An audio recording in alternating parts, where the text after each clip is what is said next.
আমার বলতে কি আছে বলেন?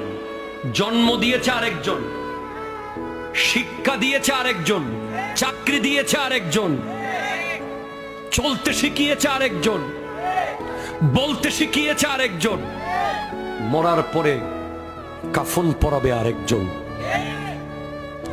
নাম দিয়েছে আরেকজন, কবরে শোয়াবে আরেকজন, মাটি দেবে আরেকজন, বাঁশ দেবে আরেকজন, বেড়া দেবে আরেকজন। নিজের কি কখনো কি ভেবে দেখেছেন?